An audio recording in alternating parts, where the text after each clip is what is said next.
Ladies and gentlemen, today is August the 17th, 2025, and we are here to talk about the world.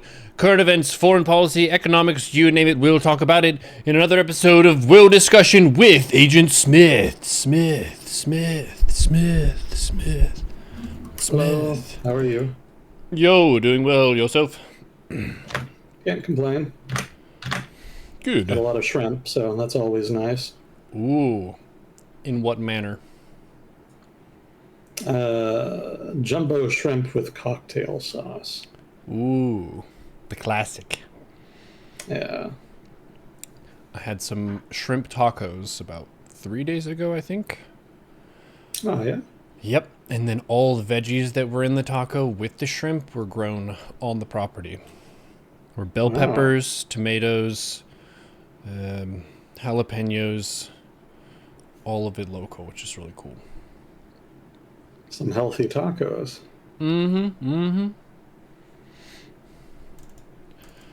Yep, I've had a good week. I saw you replied to my highlight of barrelmancy, as my sensei has taught me. I'm glad you're getting use out of it. Yep, it was great. I was running with Chai. We play on Mondays and Thursdays, and we were walking up to the fight, and she was like, "Are you sure we should do this fight right now? Normally I get another level before we do this." And I was like, "I have a plan." I have 4 reasons why I think we can do this fight this level. Smoke Powder Barrel 1, Smoke Powder Barrel 2. You're not a Shadow Monk, you're a terrorist. That was good. Yeah, fortunately, Githyanki are pretty flammable. Yeah, that's been good. Dota has been very volatile. I'm on a nice high point. I have never been this highly ranked, so I'm continuing to climb. The weekend was filled with degenerates, racists, and so on, so it's been a wild ride. But there's a group of StarCraft pros that I've been getting practice in with, and today we did 2 matches of in-house games, so it was 10 people all in a custom lobby instead of us using the matchmaking system, so that was really fun. Yeah, I bet it's a nice change of pace to be able to play Dota with people who exhibit emotional intelligence. Yep. Very much. They can also focus on the task at hand and the next thing to be done. It's a really amazing gift. Well, cool. I'm glad things are looking up there. Yeah. But the run with the lads on Wednesday just finished. We defeated the Brain on Wednesday. Oh, congrats. Yeah. Arcane Archer is just spitting damage like crazy. It was very fun to play that class. We did a mod that raises the level cap from 12 to 20.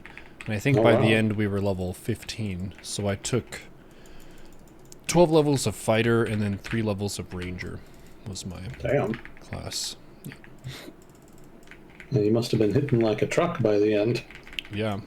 I think I did 2/3 of the Brain's health worth of damage using specialty arrows, the arcane arrows, potion of speed, and then I think I had...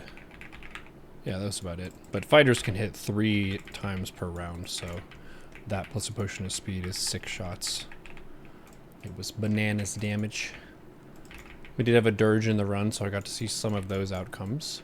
I'm curious to see what my dirge can do in the Orin fight. It'd be cool if I could beat her. It's a tough fight for sure.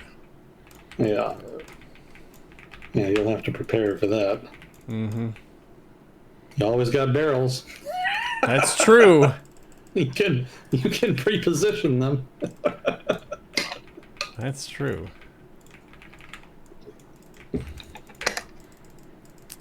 Well, how's the world this week? I saw there was one Trump-Putin meeting, but I didn't see anything about that, so There wasn't anything to see.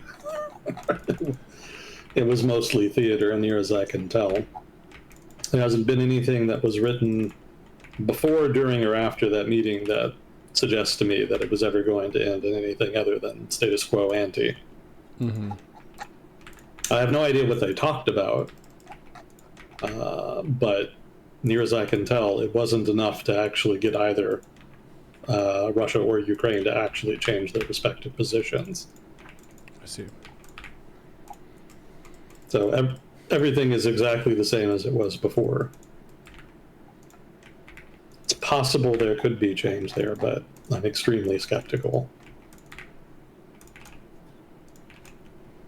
Kayfabe it is then.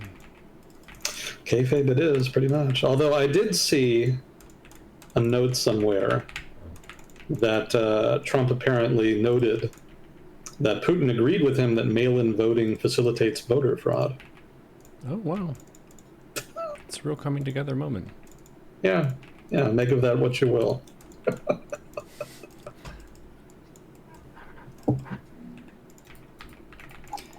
Yeah, normally when these talks happen, there's generally some indication leading up to the meeting what the leadership is going to talk about. I'm speaking here of American leadership. Past presidents have done that. They don't tell you exactly what they're going to say, and generally there's stuff they discuss that we don't learn about until way later. But the broad contours of what they're going to talk about are generally something resembling public knowledge. And then afterwards, you get some idea of what was agreed to broadly. Again, exempting some stuff that is not made privy to the public until much later. So that gives a certain degree of certainty, and it gives you a certain ability to judge the efficacy of the negotiations, the direction of travel, and how likely they are to result in something, some kind of deal. But the Trump administration doesn't do that. Like, President Trump doesn't really do a lot of prep work, at least as far as informing the public about what he wants to do in these negotiations. So, he says he wants to work on a peace deal between Russia and Ukraine, but like, what does that mean in practice? Like, he doesn't have any kind of roadmap that he talks about or has talked about. So I have no idea how to judge like what's going on or where it's going. I'm just sort of left here to assume they're talking about it and that progress has been made, as he says. So we'll see, but in all likelihood, this was just so that he could make some good TV, as he would say, and then move on to the next thing. Gotcha.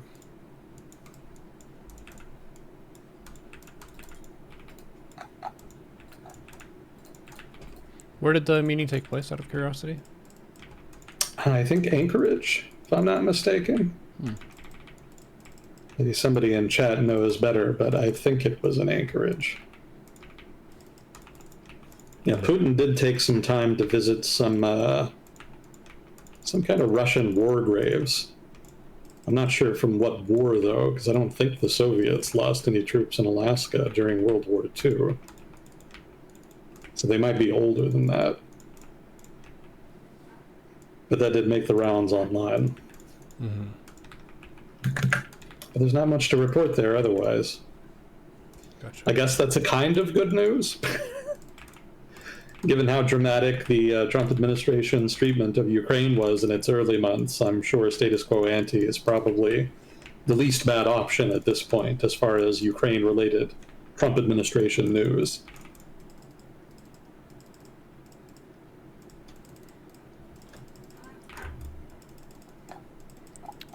That makes sense. Well, it seemed like even in the worst case, there isn't really that much that could like seriously be done aside from leaking info, I guess. Pretty much. Yeah, Moscow is pretty intransigent as far as Western pressure over Ukraine. And Washington continues to have cold feet about really jumping in and being decisive in how it treats the conflict. So until one or the other of those factors changes, there's probably not going to be a resolution to the conflict in the short term. Mm-hmm.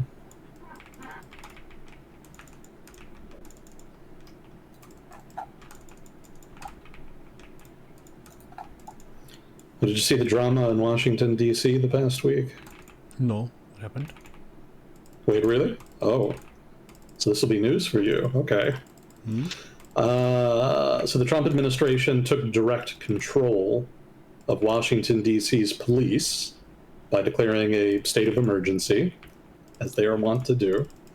And they called in the D.C. National Guard, and they've also been trying to get other states to contribute their National Guards to establishing a kind of police presence on the streets of Washington, D.C. What? You hadn't seen any of this? This was all over social media. Nope. Oh, wow. Okay. Yeah, there's lots of footage of like National Guardsmen just kind of around Washington, D.C., supposedly patrolling, but it's not entirely clear just what they're supposed to be doing. It seems to be a retread of the deployment of the National Guard in LA a while back, where the administration made a big show about deploying the National Guard to try to deal with protests and whatnot and try to restore order. But then when they actually sent them, they didn't really do anything. So that seems to be the case here. Nominally, the justification is that there's too much crime and homelessness in Washington, D.C., and the administration wants to clean it up. And so they allegedly are sending out the National Guard to do so, as well as taking control of the local police, putting them under control of the executive, specifically the president himself. And now that they've done that or are in the process of doing that, like nobody knows what the fuck they're doing. Like they're visible, they're around, but otherwise it's not clear how this actually translates to an improved security situation. So that's kind of a developing story that's still ongoing. I think yesterday I read that Ohio National Guard are going to be deployed, as well as another state. What was it? South Carolina, I think. And earlier than that, West Virginia had announced that they were going to send a couple hundred National Guardsmen too. Yeah, the more you learn about this story, the dumber it gets. Apparently, the impetus for all of this was that Edward Corestein, better known as Big Balls, you may remember this guy. He worked for Doge earlier in the administration. I guess he still does. But apparently he got carjacked in Washington, D.C. And that apparently led the administration to determine that crime was enough of a problem that they needed to declare a state of emergency and send in the military, albeit the National Guard, not the conventional regulars. So, of course, there was a big shitstorm over that because it seemed like the government was using police powers for arbitrary bullshit reasons. It's been noted repeatedly that crime in Washington has been in decline and that it's not that bad and that nothing the National Guard is going to do is going to really make it better.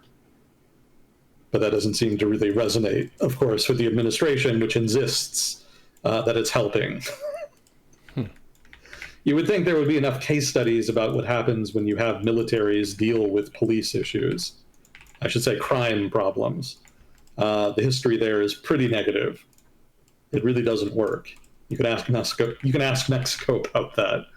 For the past 10 years, they've been trying to have their army help with crime issues, organized crime issues, cartel issues of one kind or another. And the impact has been pretty minimal. Mostly it's just introduced a new vector of violence in what had already been a pretty significant issue with public violence, as well as introducing corruption into the army, or even more corruption, since, of course, the cartels bribe anybody and everybody who's sent after them. So now that includes soldiers of one kind or another. So I wouldn't expect it to play out any differently in the United States. You know, this seems to me to be something more for the cable TV crowd. You know, the partisan hack crowd that watches too much cable TV and spends too much time online. They love stuff like this. You know, they're always baying for blood of one kind or another. And so sending in the military to go after, quote unquote, the criminals has always been something they've wanted to do. I would say they're going to be disappointed, but it's pretty much impossible to disappoint those people. How high is the statistical crime there compared to some of the other major U.S. cities? Like, I know San Francisco's kind of notorious for having a lot right now. I'd have to look at the data to do a full-on comparison, but I don't think that it's really significantly higher than any other city. It's pretty much comparable to most other large cities, as I understand it. I have a hard time thinking it's higher than Dallas. And I can tell you, nobody's sending in the fucking National Guard here. Mm-hmm. Wonder how Texans will react to that. It would depend on the circumstances and context. I'm sure it could be spun to be a net benefit, but I don't think anybody really sees it as necessary. And for the most part, the National Guard is busy engaging in theater on the border.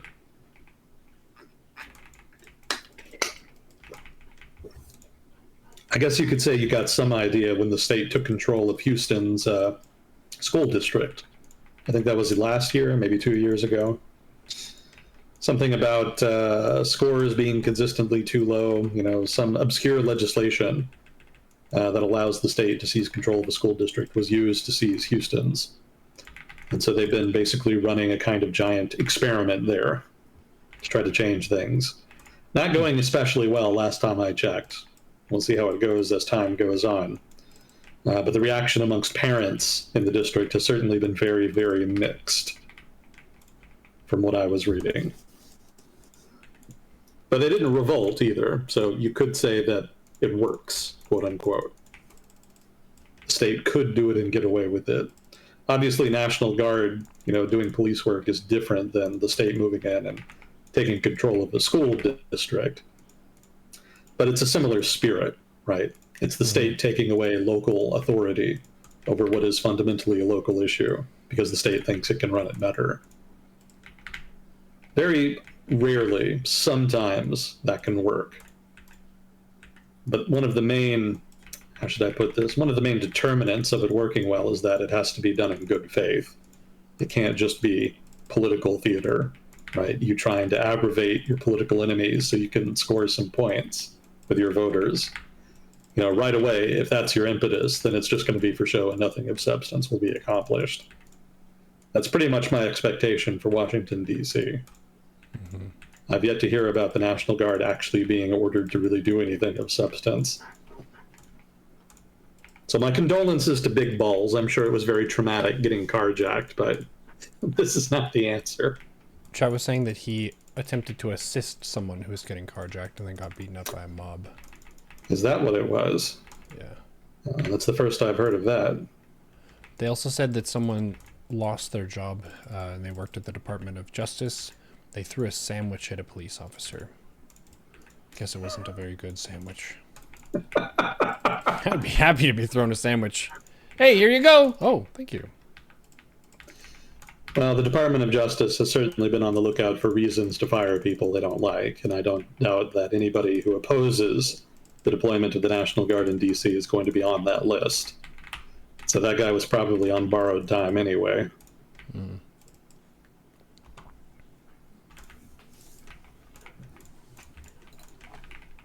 But yeah, apparently the government does have the authority. I should say the federal government does have the authority to do that when there's an emergency, quote unquote.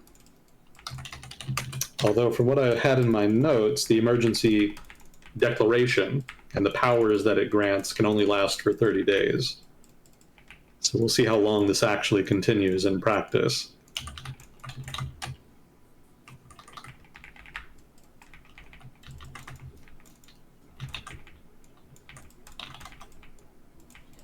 The Home Rule Act, that's the legislation in question. Yeah, in general, by that act, DC has broad autonomy, but it can be taken away in various circumstances, obviously including a state of emergency. Yeah, the government of DC, for its part, has obviously opposed the declaration of emergency, and they're suing the administration, saying that circumstances on the ground do not really necessitate a declaration of emergency, and that the whole thing is just political bullshit and that the courts should end it. So obviously that case is ongoing.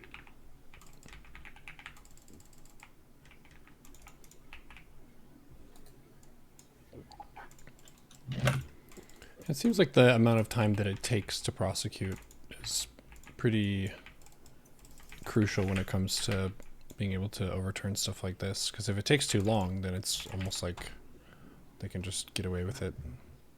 Pretty much. That's That's how autocrats operate in the cases where they haven't completely subjugated a judicial system. They can find various loopholes to just get away with stuff. And certainly the lag between the time it takes to initiate litigation and the time it takes to resolve it, that's definitely to their benefit.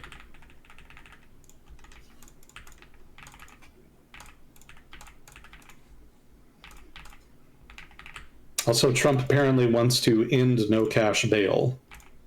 He was asking Congress to end it in Chicago, New York, and other select cities that had practiced it. Neither he nor Congress really has the authority to do that, so I'm not sure what the game plan is there. But that's never stopped him from trying before. So normally, if you commit a crime and basically you have to pay bail if you want to be released.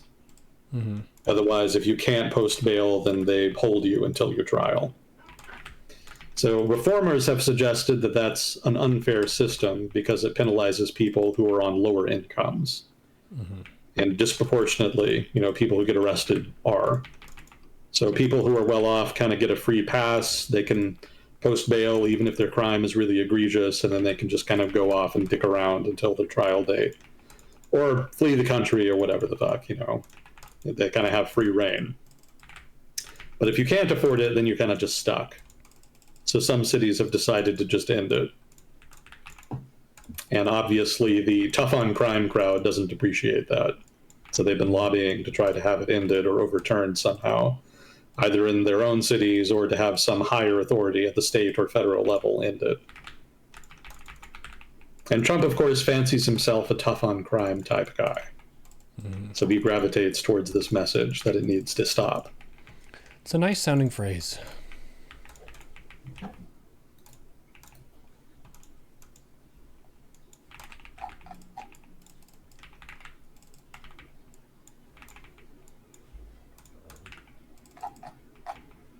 But that's pretty much it for the U.S. highlight reel here. Trump shenanigans, as always, continue, but with relatively little to show for it.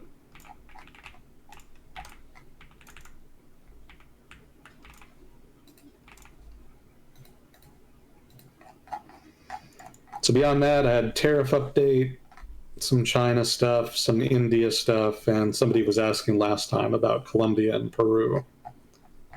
So that's all on the docket for today. If any of that sounds particularly interesting, or is there something else that you wanted to get to? Colombia, Peru sounds interesting. Yeah, somebody in chat mentioned that there was a pending war, quote unquote. Mm-hmm. So I was pretty curious about that. My immediate assumption when the guy in chat mentioned it was that it was political theater. Because, there's a lot of countries that have rivalries over disputed territory that just kind of ritually bring them up in election years, or when a given politician is kind of struggling with popularity. They'll kind of dredge it up and try to use it to score points with nationalists. So my assumption is that that's what was happening. And when I looked into it, that's pretty much the case. There's a disputed island, apparently on the Amazon or one of its tributaries, that both Colombia and Peru claim. And the issue apparently is that the course of the river is changing, and that the treaty that currently governs the border between them does not really control for that. And the river is moving in such a way that basically Colombia could lose its access to the Amazon. I don't really know why that's all that important, because I don't think the upper reaches of the Amazon have all that many people or economic activity anyway. But from what I was reading, that is considered an important strategic asset. And so the Colombian government has decided to make a big deal about this. Although the bigger impetus, I suspect, is the fact that the president is near the end of his term and is relatively unpopular. This is President Petro, one of the first left-wing presidents Colombia has had in a very long time. And of course, in Colombia, which has a pretty strong right-wing streak as far as governance and politics, isn't all that happy with him. Again, unsurprisingly. So, he's kind of grasping for political breath, and this is one of the tools he's reaching for to try to recover. That's my reading. Peru is in pretty much the same position. Peru doesn't have as much of a right-wing bent to it, historically speaking. Well, historically speaking, it was kind of a liberal autocracy. So, yeah, there has been a right-wing streak historically, but in recent decades, it's varied a little more between left and right, more so than Colombia. But over the past, I want to say 5 years, actually probably longer, that's more like 7 or so years, there's kind of been an ongoing political crisis in Peru that has taken various forms as it's evolved over time, but is basically part of this sort of continuous series of scandals that has destabilized establishment political parties and the government generally. And so the current sitting president is no exception to that. And her name is, what is it, President Boluart? I'm almost certainly mispronouncing that. But she came into office after the previous president had been impeached, I believe. I think we talked about it at the time, but it's been a while. And she's kind of seen among many as an imposter, an interloper, somebody who kind of took power through somewhat illegitimate means, rather, specifically by people who had supported the previous president. And other people just don't like her on general principle. There's a whole scandal about a watch that was given to her. Again, there's just sort of a rolling series of corruption scandals in Peru, and nobody in power anyway, can seem to kind of get their footing, such that they can get real legitimacy and get broad-based public support. So she's not doing great politically, and no surprise then that this disputed island has become something she can use to kind of get people back on side. This isn't going to work for either of them. These sorts of things only at most have short-term benefits for the politicians that indulge in them, which is why generally you see them near elections, generally in the months leading up to them, but otherwise very rarely hear about them. And even during elections, something like this only happens when there's particular desperation. There are some countries where it happens regardless of desperation. Turkey and Greece do this habitually every couple of years. There's a bunch of islands that Turkey claims that Greece owns, and every time there's an election, over the past 10 years, generally Erdogan comes out and makes a big deal about it and threatens some kind of conflict. And we've been doing this segment enough that we've had it happen across multiple elections, multiple times, where people have asked about a pending war between Turkey and Greece. And, the answer was, of course, always that there's no way they're actually going to fight. It's just political theater so that people can drum up nationalist votes. So you don't see that as much in Latin America. There's definitely chest-thumping nationalism, whatnot, of one kind or another, but I haven't seen disputed borders come up as much. But obviously, the political stars have aligned such that two unpopular governments in two countries that have a boundary dispute, a territorial dispute, kind of have common interest in trying to make this an issue. So long story short, I don't think this is going to turn into a war. I think it's just kayfabe, a kind of mutual kayfabe by both parties involved.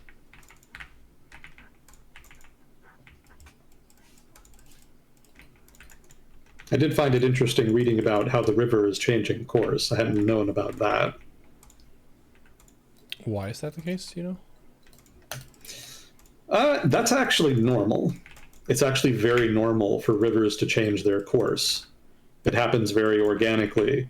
The only reason we don't see it much here in the United States is because of the Army Corps of Engineers, which has engaged in an immense amount of civil engineering over the course of the United States and its history, and has mitigated changes to the flow of major rivers like the Mississippi, the Missouri, etc. If not for all of the dikes and levees and whatnot that the Army Corps of Engineers has built over the past couple hundred years, the geography of America's major rivers would look very, very different. It would have changed radically many times over by now, over the past 200 years. So the Amazon is no exception. They don't really have as much built up infrastructure in the upper reaches of the Amazon and its tributaries. That's still pretty sparsely populated. That's still pretty much frontier territory. And so the result is that there's not as many levees and whatnot controlling the rivers and its course. And the result is that occasionally, where the river forms a boundary between two states, you end up basically either having to change the boundary with the river or negotiating some kind of agreement fixing the boundary along, say, a latitude or some other fixed point.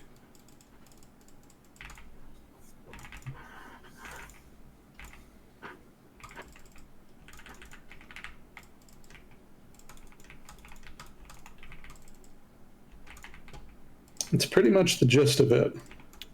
Does the Amazon have any good natural resources in it, or is it just kind of like... It's a small island. Like, the whole thing is bullshit. The more you read about it, the more bullshit it seems. The river is tiny, the river is small, at that point anyway. You know, there's just not much to fight over.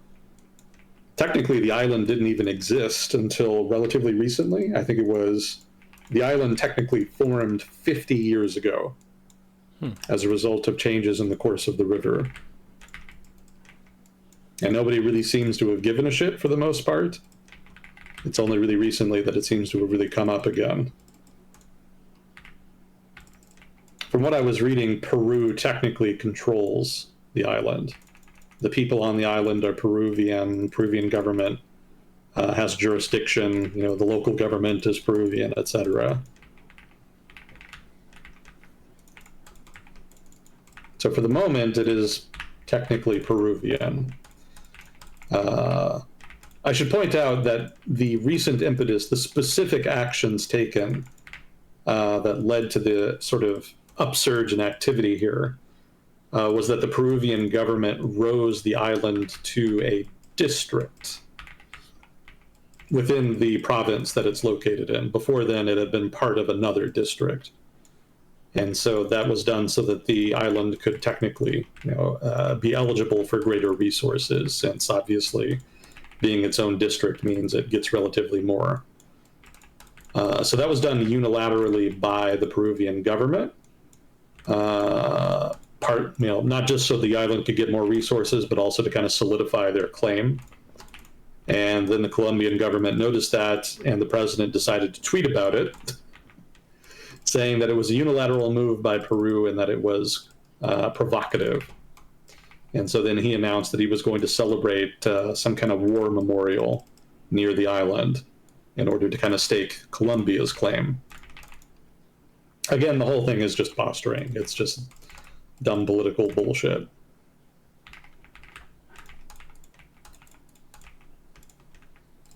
Yeah, he was commemorating a major battle of Colombia's War of Independence against Spain in the city of Leticia. Leticia? I don't know how to pronounce that. Which is right next to the island in question. Leticia sounds like Yeah, you would say it.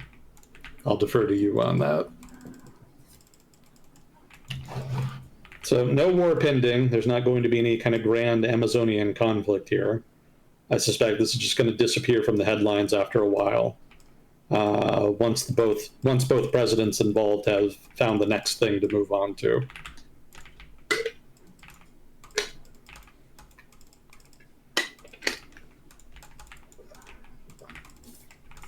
Yeah, you got to account for shifts in rivers.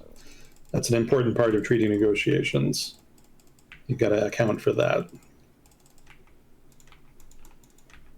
We don't really have problems with Mexico over the Rio Grande because the Rio Grande is sort of well engineered, so to speak. We've built up levees, dams, etc. So it's a very controlled, tamed river by global standards. But if not for that, yeah, we would have sort of either on-again, off-again negotiations with Mexico about where the border changes with the river, or whether the border should change with the river, or if there was some other way to handle it. Some other fixed point, basically, where we would kind of set it.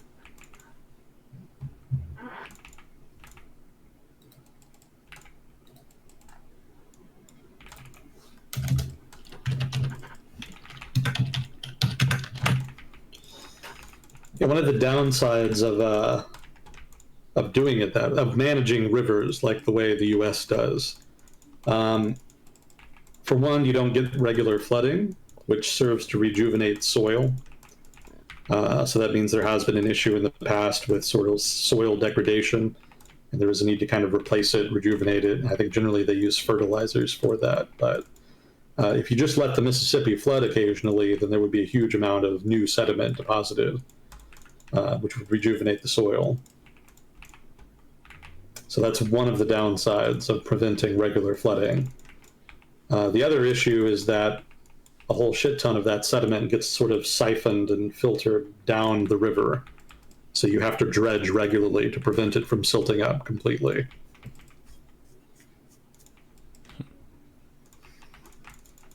Also, it causes the Mississippi Delta to grow relatively more because there's so much more sediment being sort of ejected from the mouth of the Mississippi. It builds up and creates basically new land. And the result is that you have to kind of dredge a path for ships to enter through the mouth of the Mississippi, and the Mississippi River, in turn, as it builds up more sediment at the mouth of the river, gets longer, and so the entrance to the river gets further and further away from the historical entrance. Like the coast used to be further inland, so to speak, from where it is now. Like 200 years ago, New Orleans was basically on the coast of Louisiana. Now, because of sediment buildup, it's actually a little further away.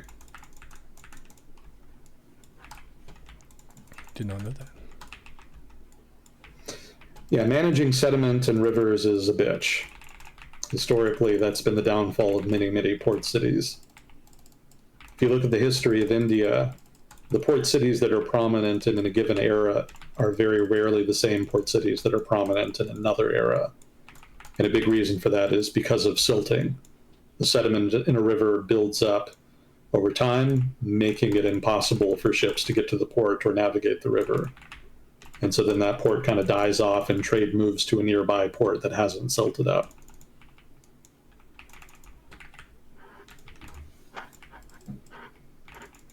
Again, the United States has not had this problem over the course of its history because of the Army Corps of Engineers, which has gone out of its way to manage that problem.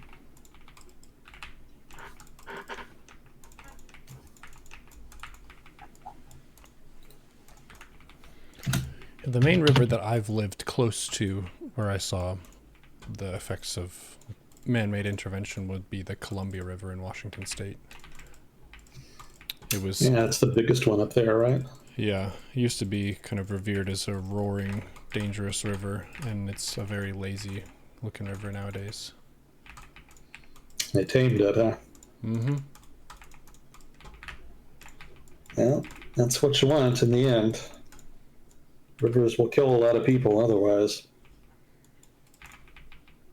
I think there was some major flooding in Pakistan a couple years ago. There was like some major rainfall, like historical unprecedented rainfall that caused the Indus to burst its banks. And the result was this huge-ass flood. Like they had satellite footage of it, and it looked like there was a whole inland sea in western Pakistan because of it. So yeah, you don't want to fuck around with rivers. They will definitely fuck your shit up if you don't. If you do, rather. China actually has a lot of history with civil engineering and rivers, rather. That's been a big part of their civilization from the start. I remember reading one theory that the earliest emperor in China was one of the first guys, maybe the first guy, to master levee construction. The idea being that he was able to tame the river and prevent it from flooding and killing everybody. And everybody thought that was so cool. They thought he was a god and venerated him and made him king. Sufficiently advanced technology is indistinguishable from magic. Yeah, for a lot of people, that may have been what it seemed like. He's the water god. Yeah, flooding in China historically can be really gnarly. especially the Yangtze, but also the Yellow. And when both of those rivers flip out, then they'll kill like hundreds of thousands of people, destroy cities, just wipe away broad swaths of settled territory. Like, they're really mean fucking rivers. The fact that they've been able to kind of tame them through civil engineering over the past 100 years has resulted in probably the longest extended period of stability, not only for Chinese farmers, but maybe just Chinese civilization generally in its history. Like, the fact that they have a dam on the Yangtze, that's pretty wild. That had definitely not been done before.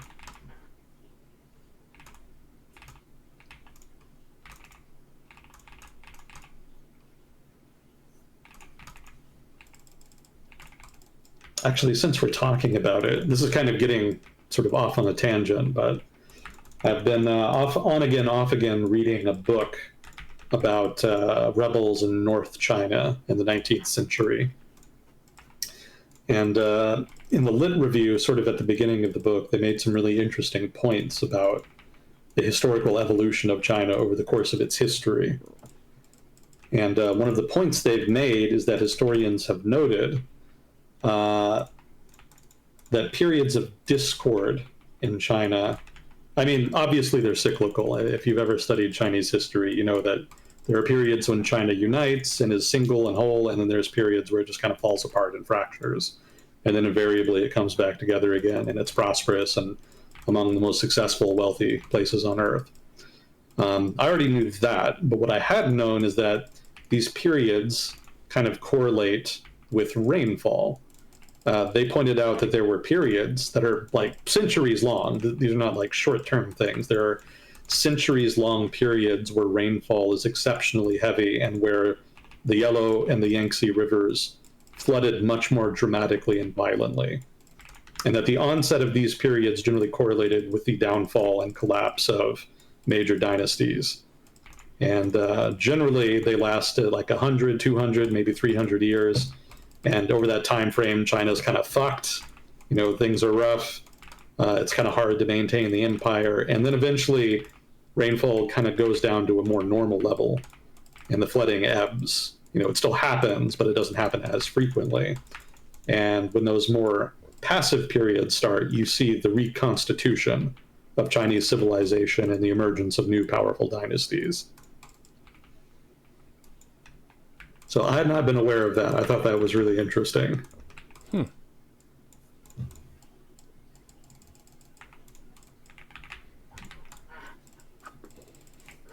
So if you want to manage a civilization, you're going to be managing water. That's part of the deal. There's a lot of other things to manage too, but water's definitely going to be one of the big ones.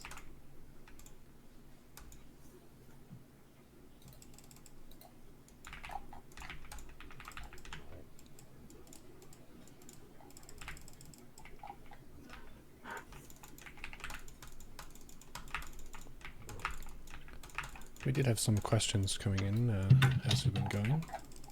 Okay. Let's see. All right, we got Colombia, Peru. Trump can only declare the state of emergency in D.C. for 30 days. After that, an extension has to be approved by Congress. Is Congress expected to grant this extension? I haven't heard anything about it. I guess it depends on whether or not it's the House or the House and the Senate that will have to approve it. I would have to learn the details of the legislation in question. If it's both houses, then it's less likely. I don't know that they'll even really care enough to bother in the first place. But if it's just the House, I think it's relatively likely, because of course the House is very much on board with the whole Trump program. So at that point, he very realistically could get the extension.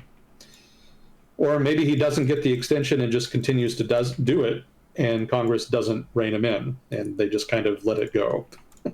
That's also possible.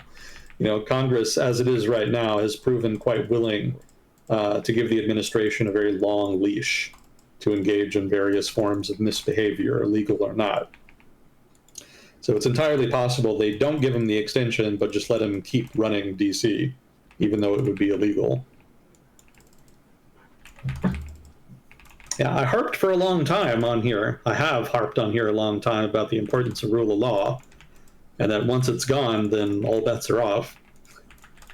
If you're not willing to kind of maintain that, then it goes away, and then people just kind of do whatever the fuck they want.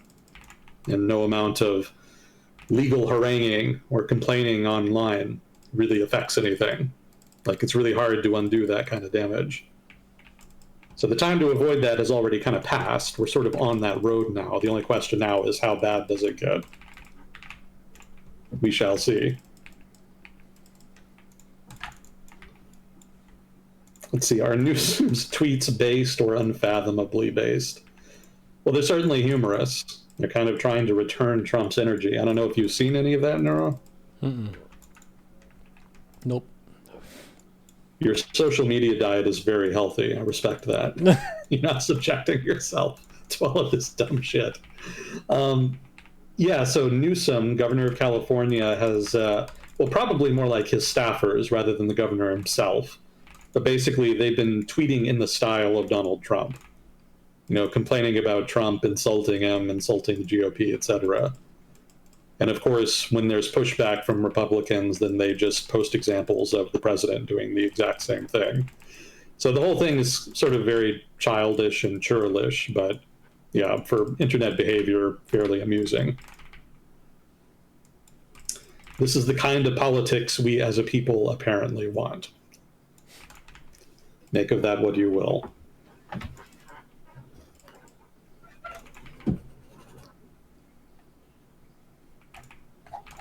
So let's see, that's what we had for questions. I would be remiss if I did not point out the mass protests in Serbia.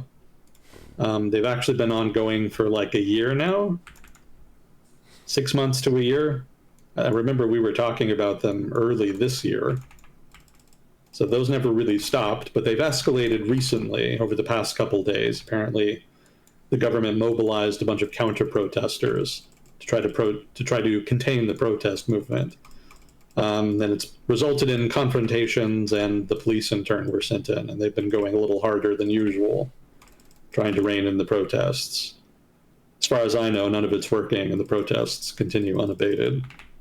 But correspondingly, there's been a bunch of dramatic footage on social media sites of one kind or another of Serbian police fighting with protesters. Damn.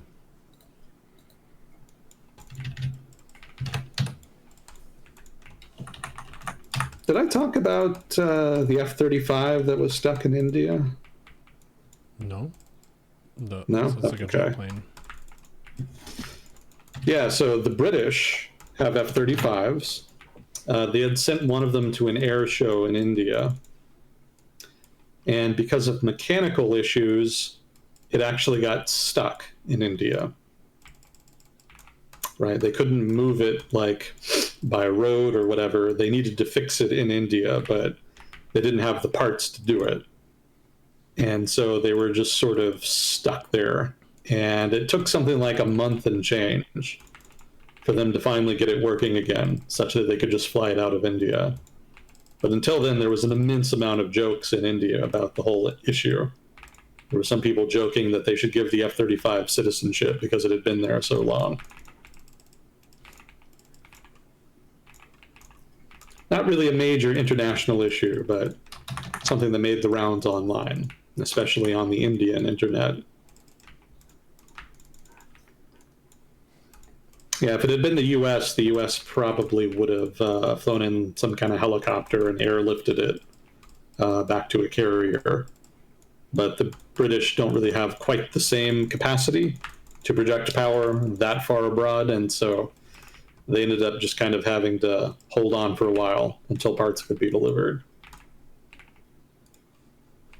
It's a little bit awkward for London. And the Tories, of course, took the opportunity to lampoon the government, as they often do.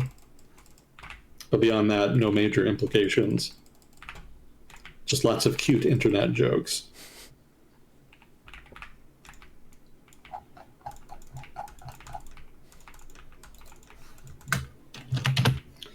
And let's see, we did have some protests in Israel today.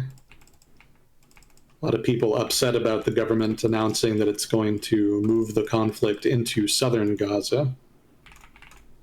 Still don't know if they're actually going to do it or if they're just trying to intimidate Hamas into some kind of concession. I'm inclined to believe that they're actually serious about it, but we'll see.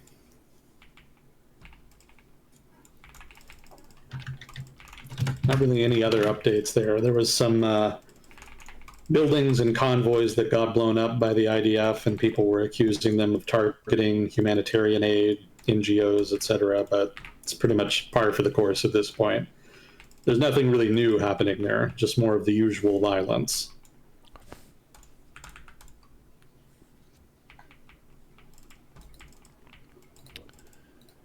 Status quo, then. Here's one that you'll like. Let me send you the video. So have you ever seen an action movie where the main character is getting chased? Mm-hmm. And then he maneuvers in such a way as that the people chasing him run into each other? Mm-hmm.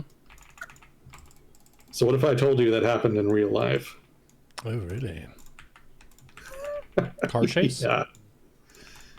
No, Coast Guard chase. This happened in the South China Sea and involved some naval vessels. Wow, boats smacking into each other. Crazy. Yeah, there was a, what was it? I think it was a Filipino Navy ship that was running around the South China Sea. And it was getting chased by a Chinese Coast Guard ship. And there was also, chasing the Filipino ship, a Chinese Navy vessel. I think it was a destroyer or something. And somehow, over the course of the pursuit, this Filipino ship sailed directly in front of the Chinese destroyer, which I guess was trying to interdict them. And he just barely cleared it in time, but the destroyer moved in behind the Filipino vessel, and then the Coast Guard ship that was chasing the Filipinos ended up crashing into the bow of the destroyer. And they actually got the whole thing on video. Damn.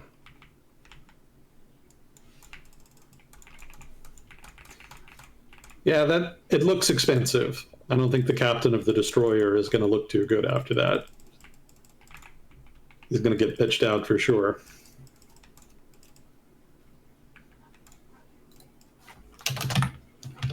Yeah, lots of little games between the Filipinos and the Chinese in the South China Sea over the past 10 years.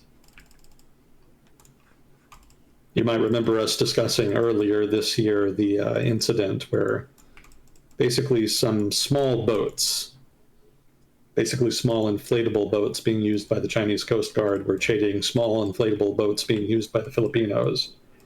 And they ended up boarding them and fighting hand to hand.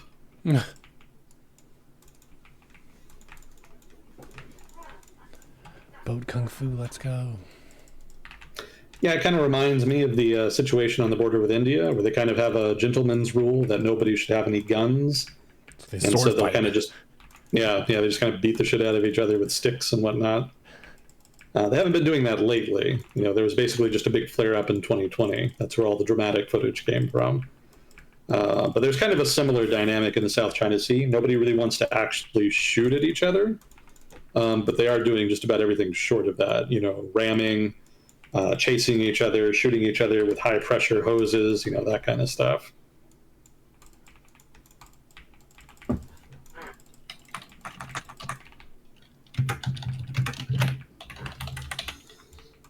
Well, this isn't in my notes, but I remember this. I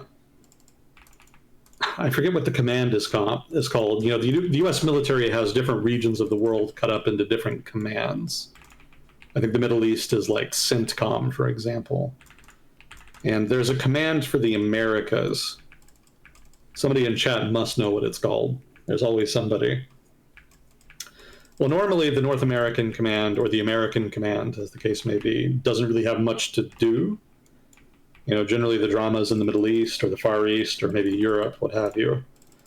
But the Trump administration has decided that it wants to focus more on Latin America, because it sees that as America's sphere of influence, quote unquote. And so they've actually committed some naval assets to patrol it in a show of force. So there's actually a carrier battle group as well as a amphibious assault ship and supporting ships as well that are just kind of sailing around the Caribbean right now. It seems goofy to me because there's not really any tension in the region. But I guess Washington feels it's necessary because it wants to look tough. That seems to be the main through line for the Trump administration's various policies. We need to look tough, even if it doesn't actually do anything. Optics. Yeah, I'll throw out the usual disclaimer early today so I don't forget. I'm not an expert in everything I talk about on here. I have more of a background in economics and foreign policy. So if I ever say anything wrong, stupid, or biased, please do let me know. If I'm wrong, I want to know more than anybody. So participation by chat is encouraged. We do like the feedback we get on here.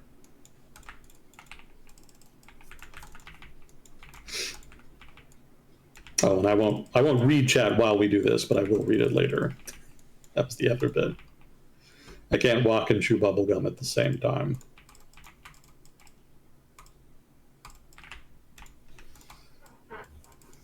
Let's see, I did have another China item. Yeah, this has to do with the Pacific. Have you ever heard of the Pacific Island Forum? No. And it's one of those multinational institutions that's set up to kind of coordinate regional affairs. It doesn't really have any power. It's basically just an excuse for leaders of various countries in a given region to get together and talk about issues in common, maybe resolve some tensions, maybe float some ambitious cooperative deals or initiatives of one kind or another. Generally, they're pretty boring and not much happens. So the Pacific Island Forum is the equivalent of that for the Pacific, I think more so specifically the South Pacific. And ever since that deal between China and the Solomon Islands was announced a couple years ago, there's been more diplomatic activity happening in the South Pacific. It's kind of turned into this active zone where China is actively trying to exert influence, or more accurately, build influence, since it doesn't really have all that much. And that had led Australia and the United States in turn to be much more active, because before they really weren't paying any attention. Very rarely had I heard about any kind of major initiative by Washington or Canberra in the South Pacific until that, China deal was announced. So since then, there's been kind of a flurry of activity. And the most recent thing is that the Pacific Island Forum, which is being hosted by, who was it? The Solomon Islands this year. So the leadership of the Solomon Islands announced that neither China, the United States, nor Taiwan would be invited this year. And the reason being is that there had been tension in the lead up to the meeting about whether or not Taiwan should be invited. And the expectation was that both Beijing and Washington were going to heap pressure on countries in the region to either invite or not invite.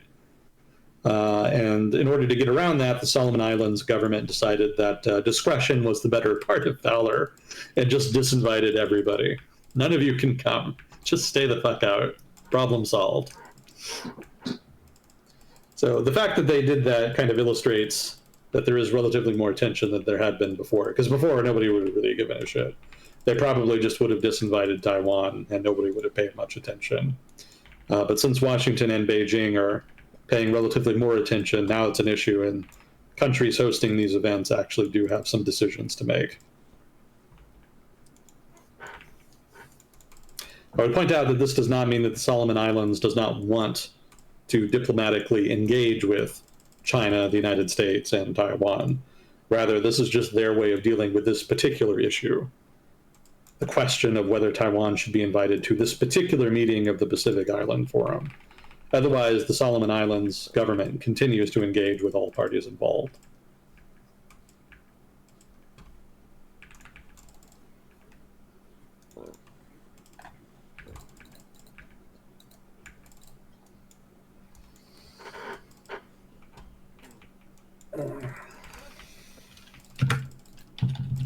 Let's see. Oh yeah, India. There's been some drama there. That doesn't bode well for the future. It seems to be a common refrain in the 2020s. That doesn't bode well for the future. So in India's case, there's a pair of scandals that have to do with electoral integrity. There had been an issue a couple months ago having to do with the electoral rolls in Bihar. If you don't know what Bihar is, that's a province in India. It's one of the poorer ones, and it's very pro-BJP, the Bharatiya Janata Party, which is the current ruling party in India, the one led by Narendra Modi. What had happened is that there was announced by the state government that there was going to be an overview of electoral rolls, which basically meant that they were going to check that everybody on the rolls was actually supposed to be on them. The reason it caused an issue, that it became a scandal, is that they only announced this just before a big election. And it hadn't really been an issue before. It's not like they regularly overview the rolls like this. So the fact that they suddenly decide to do it just before a big election kind of raised some eyebrows. It led some people to think that maybe the BJP was going to try to purge the voting rolls of people who did not support them. So that was a couple months ago, and that's kind of been percolating around Indian politics since then. More recently, there was another related scandal, related peripherally, I should say. There were accusations of pro-BJP voter fraud in Bangalore. There had been elections there, and there were accusations that the votes had been tampered with, and that the BJP had basically fixed the election. And INC leadership, that's Indian National Congress leadership, came out very strongly with that narrative. And the leader of the INC, what's his name, Rahul Gandhi, he's been basically making lots and lots of noise to the effect that the government is violating democratic norms, is fixing elections, and that it needs to be thrown out. That is to say, the election, in this case in Bangalore, needs to be thrown out. The election needs to be run again. And also electoral institutions need to be reformed such that the BJP's hold on them can be addressed, since, again, they see them as corrupt. So the whole thing has hues of voter fraud allegations in the United States to me. I'm not saying it's not happening in India's case. I'd have to see more evidence one way or the other. But just the way the rhetoric sounds makes me suspect that some of this is bullshit. That basically they're throwing around the accusation to undercut support for the government, much like has happened in the United States recently, which is a phrase I never thought I would say.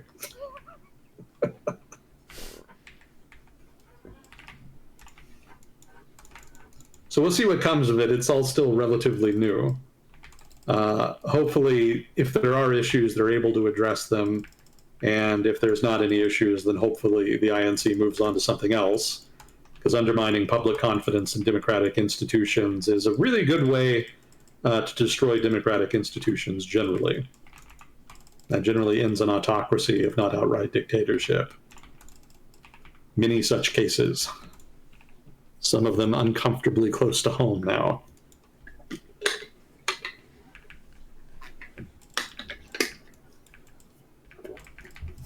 We live in exciting times. Yeah, I'm about done with exciting times, Neuro. I've had my fill. I don't know who grew up in the 90s wished for change, but whatever monkey's paw you wished it on has definitely delivered. So if you could maybe just throw that away so we can move on, that would be super.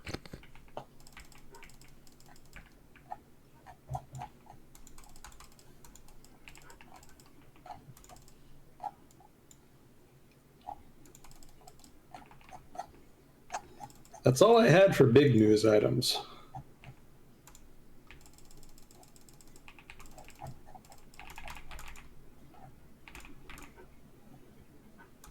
I guess I did have some stuff on Taiwan from a while back. What are they doing?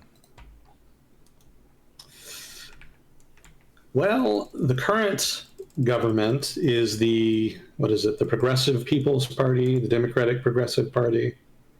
Sort of a left-wing reformist pro-independence party, basically. He's done some things that are a little bit inflammatory. And when I say he, I mean the current president of Taiwan. I had some notes from back in May that Beijing was feeling provoked, basically, by some of the things he was doing. For one, he had initiated a defense buildup. He said he wanted to raise defense spending to 3% of Taiwan's GDP. And he also implemented a civil defense training program, all of which suggests to Beijing that he is relatively more serious about independence than perhaps he had let on, in so much as he's taking actions basically to prepare for what many feel would be an inevitable confrontation with China if they did declare independence. So Beijing doesn't like that. He also labeled China a quote-unquote foreign hostile force, an official designation. Seems kind of redundant to me. I'm pretty sure Taipei already considered the Communist Party of China a foreign hostile force, but the Taiwanese government has come out and officially designated as such. And so Beijing saw that as needlessly provocative as well. Apparently, the president has also given some speeches that went relatively further than previous such speeches by like-minded presidents in, quote, positioning Taiwan as a sovereign state that is separate from China, end quote. So that's also seen as a negative development. Not necessarily significantly escalatory in and of itself, but moving in an escalatory direction.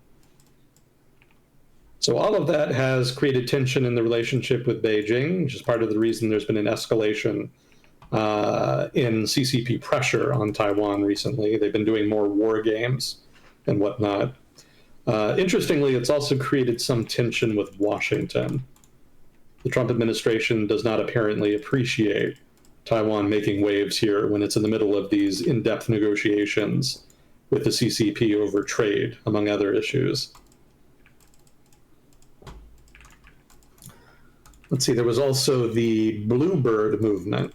So this is a relatively new movement in Taiwan. It's named Bluebird after the street where the protests started. So the Bluebird movement basically is a movement to call for the removal of opposition legislators from the country's legislature. And this stemmed from the fact that the opposition controls the legislature and so has been blocking the president's agenda, which of course his supporters don't like. So pro-government protesters hit the streets, accused the opposition of being Chinese pawns, and they demanded a vote to remove certain opposition candidates they believed were too pro-China. So they actually did have that vote in the legislature to do that, but it failed. However, they are going to hold another vote on another set of legislators to see if they can't remove them.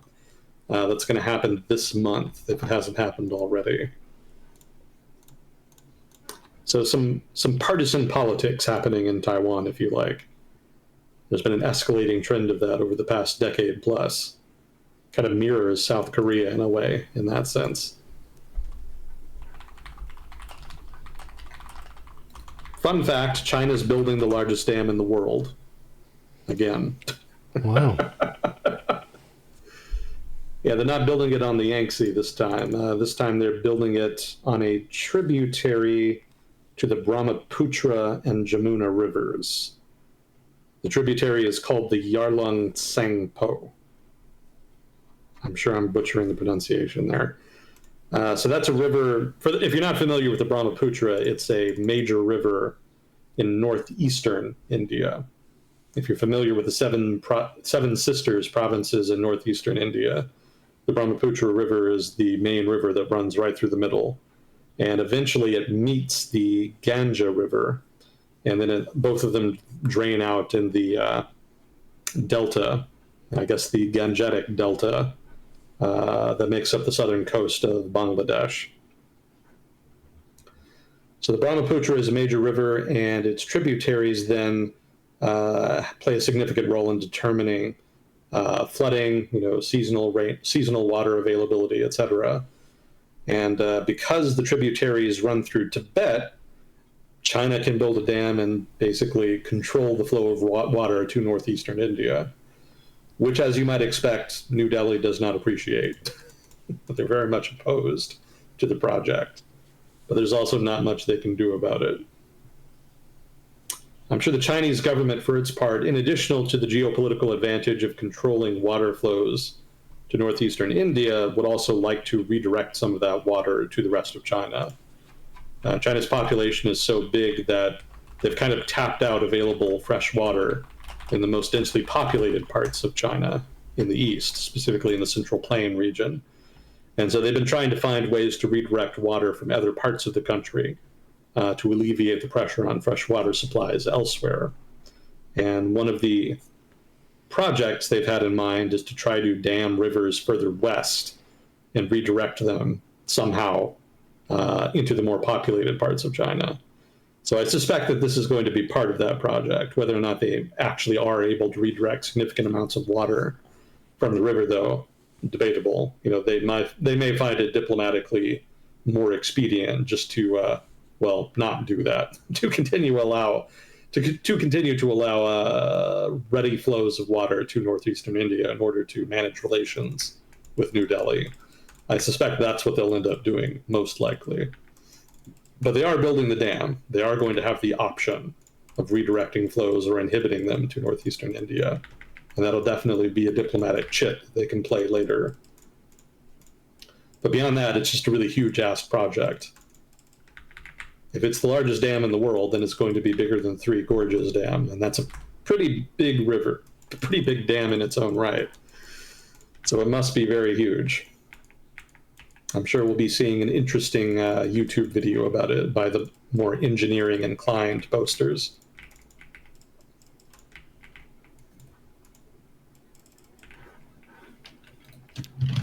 Cool. What was that one YouTube channel? I found a YouTube channel a couple years back that just does infrastructure projects and engineering stuff. Is it B1M? Something like that? Yeah, B1M. That's kind of their specialty. Yeah, someone in chat knows him. Yeah, there's definitely going to be a B1M video about this dam at some point. If there isn't already. They may have already done it. Did I talk about tariffs yet? No. Oh, man. Well, we got to talk about tariffs.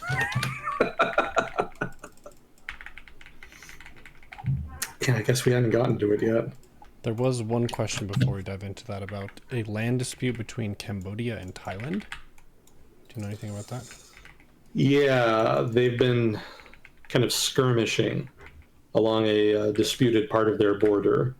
We've talked about it before in recent weeks.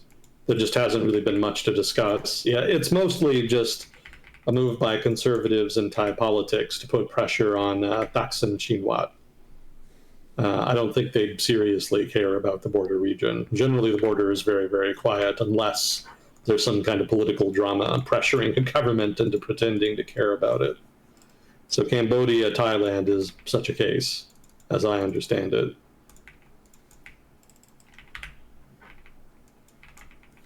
Let's see, okay, I see some more questions. In regards to the New York City mayoral election, with the current expectation polling on a new New York City mayor and their policies, how do you see this impacting city and state politics? I've seen reporting that the city-state politicians seem more mixed than historical trends. Thank you. Well, I don't know that it's going to impact state politics much, because the office in question is a municipal office. As for city politics, I mean, Mamdani, who's sort of the populist left guy that has everybody paying attention to this, he's got some progressive populist stuff that he wants to do if he wins. Whether or not he actually follows through with any of it, who knows? You know, we'll have to see. It's not even clear that he'll necessarily win. He's definitely receiving a lot of institutional opposition from establishment actors like Cuomo or the other guy, basically the disgraced current mayor. I forget his name. He's the guy that was accused of bribery and basically got off. Huh? Giuliani? No, he's former mayor. I'm talking about the current sitting mayor. Oh, gotcha. Yeah, I forget his name. He's a former police officer, and he was accused of bribery, and then he ended up getting off because he made some kind of deal with the Trump administration. And basically everybody hates him at this point. I'm not even sure why he's still running. But Cuomo has much better chances, so it's going to probably come down to Cuomo versus Mamdani. That is his name, right? Mamdani? Am I getting that right? I feel like I'm missing that. I'm getting that wrong. Mamdani, okay, that's right. Zohran Mamdani.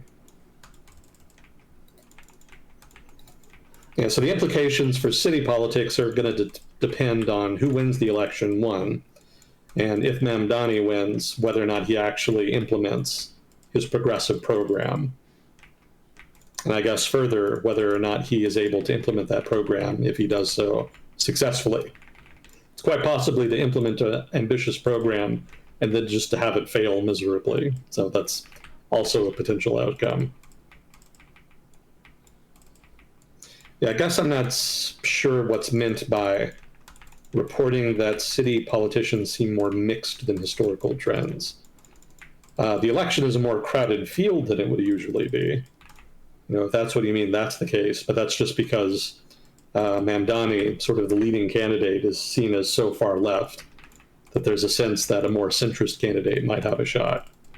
So you've got Mamdani basically running as the progressive left candidate, Cuomo running as the center-left candidate, the current mayor also running, I guess, as that center-left candidate.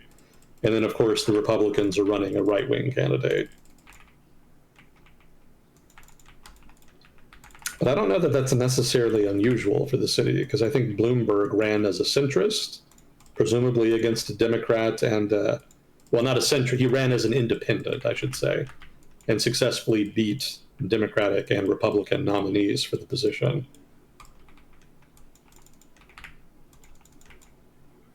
So yeah, I don't know how much I would read into it. I don't know that if Mamdani wins, for example, that it's going to be some kind of revolution in national politics. I don't think that's the case. In fact, technically, he can't run for president, right? Because he's foreign-born. The Constitution forbids foreign-born citizens from running for president in the United States. So there's kind of a cap to how much he can achieve politically. But certainly it would be a big win for the progressive left if he could win in New York City. I'm sure they'd be very excited, but again, there's so many institutional restrictions on what he could do, even if he did win, that I don't know how far he could go or how much change he could really affect. And it's New York City, too, which is relatively left-wing compared to the rest of the country. So, the implications of a progressive victory there are less telling than a progressive victory in a more centrist part of the country would be.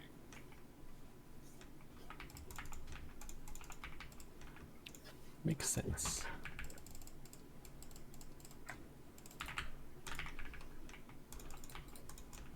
Yeah, if you're asking why a progressive candidate is more successful this time, is doing relatively well this time, I don't know that that's all that unusual.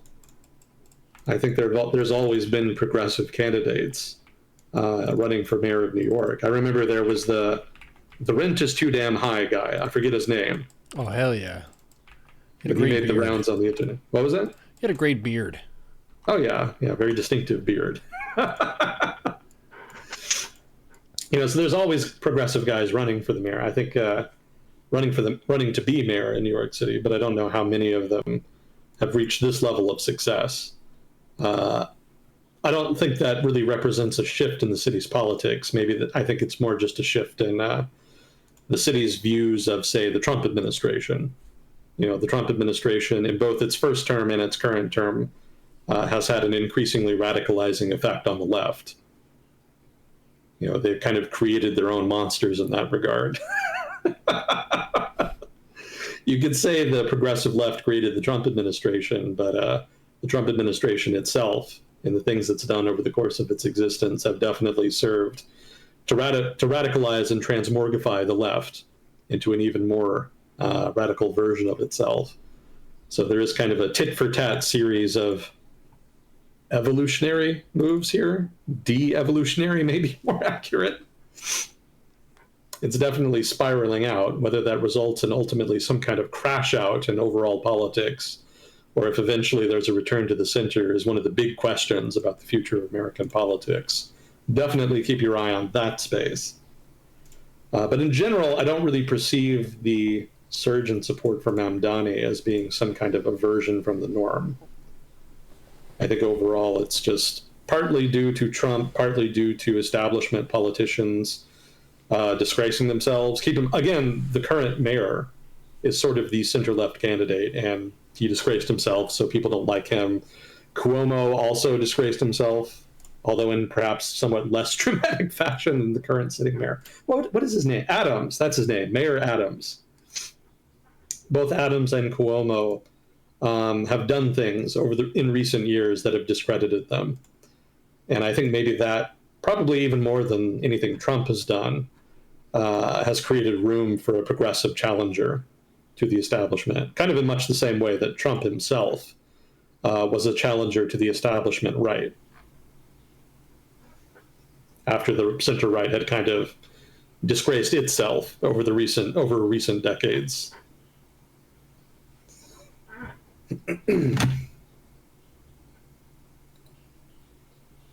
Let's see, have you talked about the energy grid for AI expansion? I heard they are recommissioning old nuclear plants. I think we might have mentioned this in passing a couple times. Basically, the demand for electricity, basically the amount of electricity demanded by AI data centers of one kind or another is just so immense that it's starting to stress the existing power grid. So much so that a lot of AI companies are actually starting to source on-site power. They're actually, like the questioner mentions here, there are some old decommissioned nuclear power plants that are being recommissioned in order to serve as dedicated power sources for some AI data centers.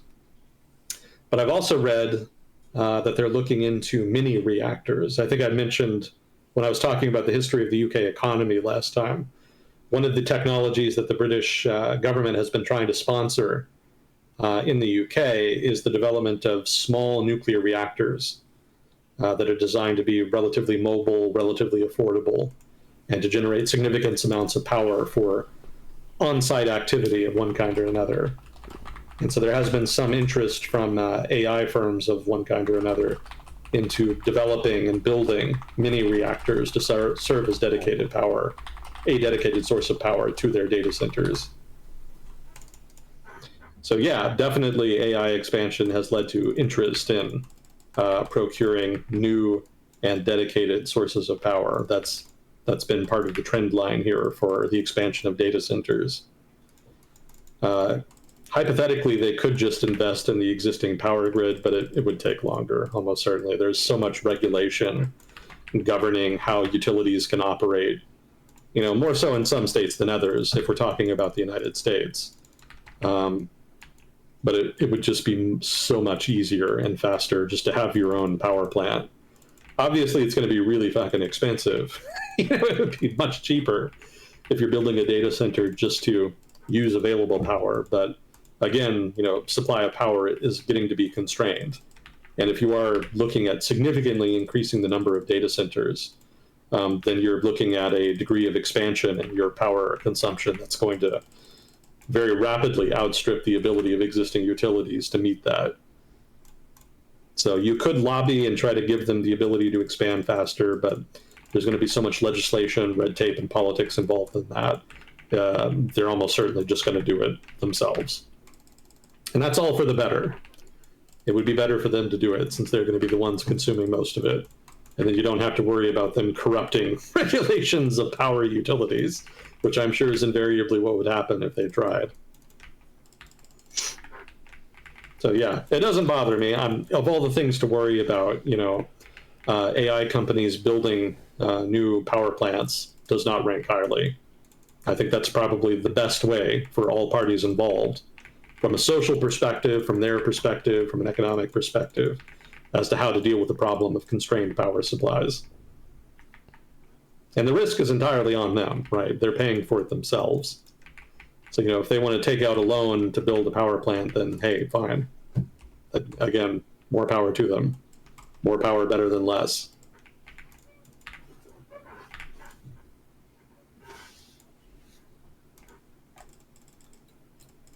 Let's see. If you don't want to be on camera, I don't. What's the chances we can get an Agent Smith VTuber stream instead? I mean, that's basically just being on camera with extra steps. Yeah, you're not missing anything by not seeing me, or even seeing a VTuber version of me. I'm not that charismatic. I'm not gonna gesticulate wildly for the entertainment of people who want to listen in on current events, economic analysis, etc. I don't know how much value a VTuber format would really provide. Out of curiosity, if you were to take an avatar, what would it look like? A VTuber avatar? Uh-huh. Oh God, I don't know. It would depend. It would depend on how seriously I took it. Because I could just be a complete troll and just pick extremist figures throughout history. Mm-hmm. Just to fuck with people while I'm talking about, again, current events, international events, etc. But if I didn't want to be a troll and I took it seriously, I don't know, probably something very boring. Because again, the topics that we talk about are not the stuff of like mass entertainment. They can be, though. Think about the heckin' seduced monks. That was pretty crazy. Well, yeah, there's always weird news. That's true.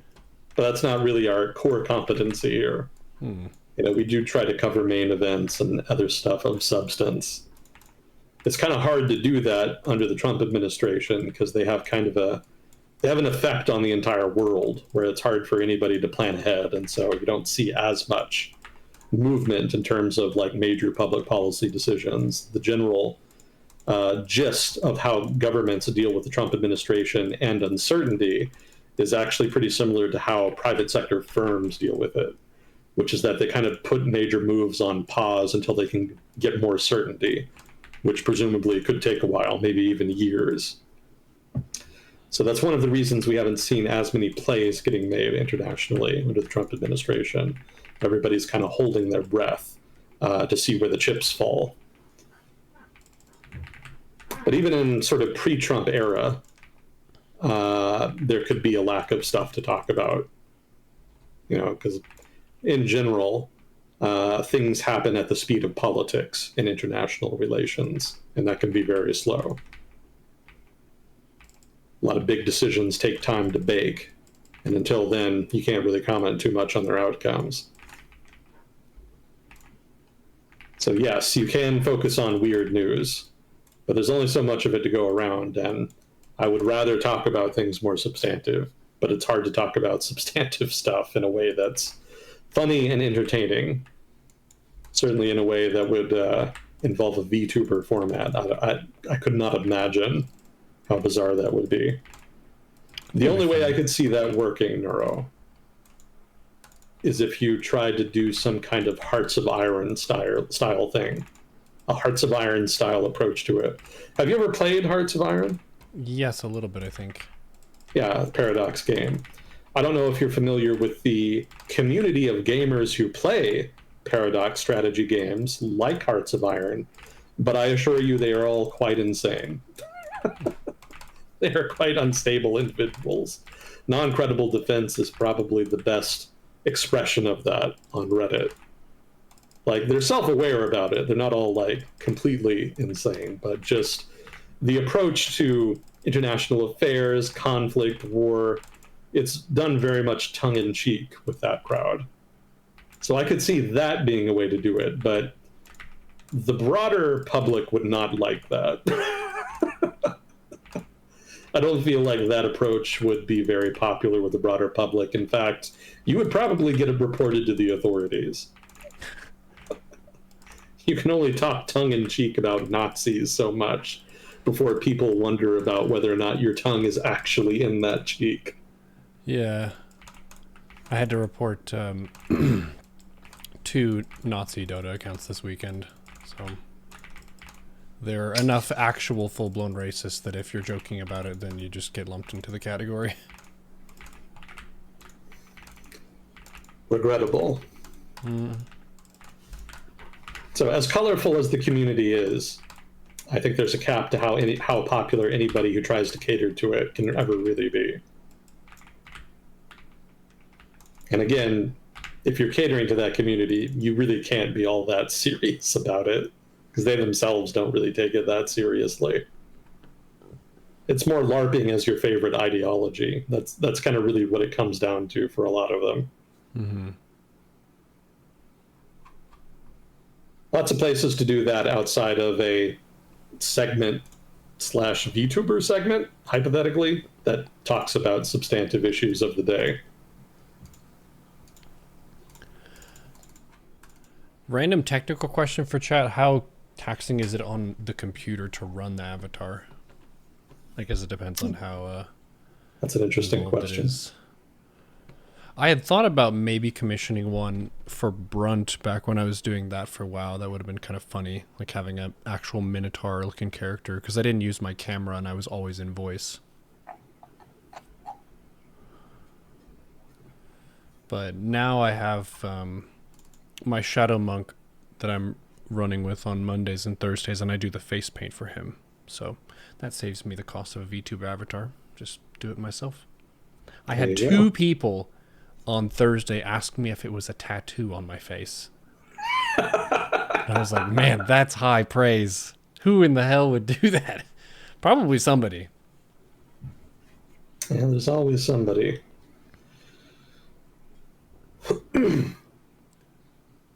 Well, if anybody is curious about what I look like, here's what you do. Go to your nearest Walmart, find any middle-aged fat white guy. That's what I look like. It's him! Any given fat middle-aged white guy is going to fit my build, and probably my face. So there you go. Mystery solved. We are Agent Smith. It's like anonymous almost.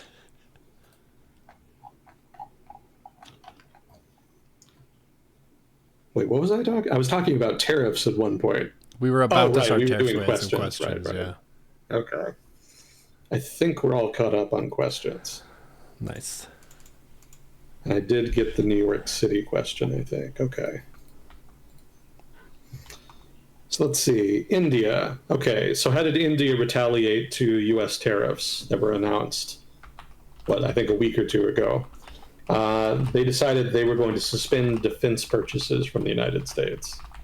So India traditionally, historically, has bought most of their defense kit from Russia, but over the past couple of decades, they've been diversifying to European and American contractors.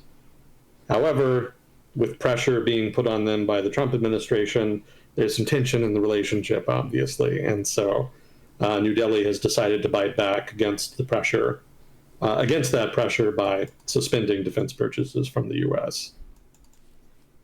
So that doesn't mean they're never going to purchase from the U.S. again, or that the suspension is permanent, just that this is the tat for the tit that the Trump administration started with the reciprocal tariffs and their implementation recently. We'll see where it goes from here, but it's not an encouraging sign. Also, the administration decided to pick a fight with Intel.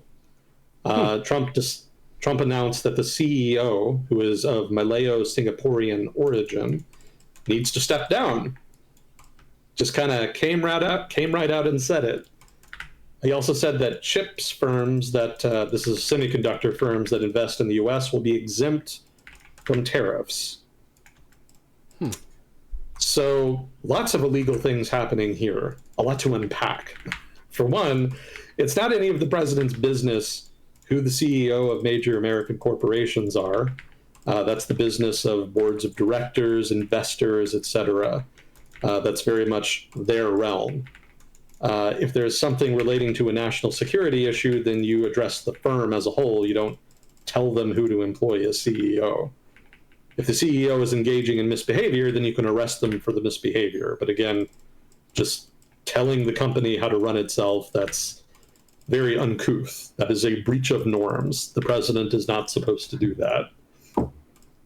As far as saying that firms that invest in the US will be exempt from tariffs, that's illegal. You have to have legislation to do that.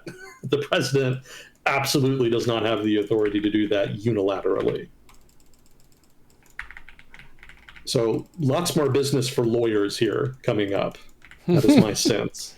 It seems like this would be a really good era to be a lawyer. You just have an abundance of work.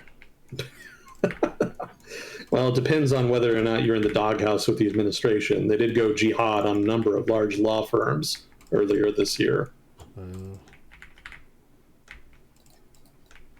So let's see.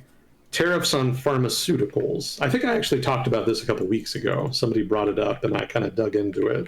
So we can skip that for now. Just to summarize, the Trump administration has signaled that it wants to implement higher tariffs on pharmaceuticals because the U.S. is so dependent on imports from abroad, specifically Europe. Whether it actually wants to do that or if it's just using that as a negotiating chip in negotiations with the European Union remains to be determined. We'll see. But he did start pressuring other countries, almost certainly, especially the European Union, to spend more on drugs so that the United States could spend less on them. In other words, basically catering to the pharmaceutical industry's narrative that drug prices in the United States are high because the rest of the world negotiates prices down below the price that would be feasible for them to stay into business, necessitating them having higher prices in the US to make a profit.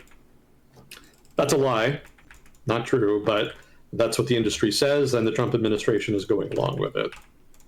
So yet another space to keep your eye on there. I'm sure that's going to be a part of ongoing negotiations with the EU in particular. Let's see, semiconductors. So this was August the 6th. Donald Trump announced on Wednesday that the United States would impose a tariff of about 100% on semiconductor chips imported from countries not producing in America or planning to do so. So the fun thing about this is that it was not actually a formal tariff announcement. He just kind of announced it, and then there was no follow-up. So make of that what you will. I don't doubt that the administration has signaled in past that it wants higher tariffs on semiconductors, but the last time they approached it, markets flipped the fuck out and they announced a delay. And I haven't really heard much of it haven't heard much about it since then. This announcement kind of came out of the blue and it raised eyebrows, and then there was no elaboration. So I don't know. We'll see. Sometimes the administration just does random dumb shit and then nothing happens. It's kind of like a solar flare almost.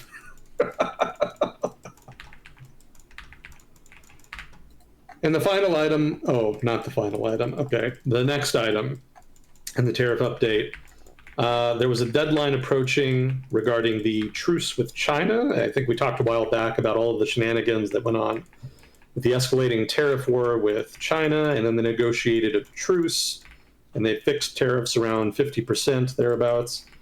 So that truce was set to end recently, and then when the deadline approached, the Trump administration announced that they were going to extend it by 90 days. So the new deadline is going to be sometime late September or early October. Also, the Trump administration demanded China quadruple purchases of American soybeans in exchange for further extensions, which is not going to happen because China does not need anywhere near any fucking soybeans. Hypothetically, they could substitute imports of soybeans from other countries, but even if you did that, they would have to import way more soybeans than they need. So this is another solar flare comment from the Trump administration, just random dumb shit ejaculated into the political sphere to no greater effect.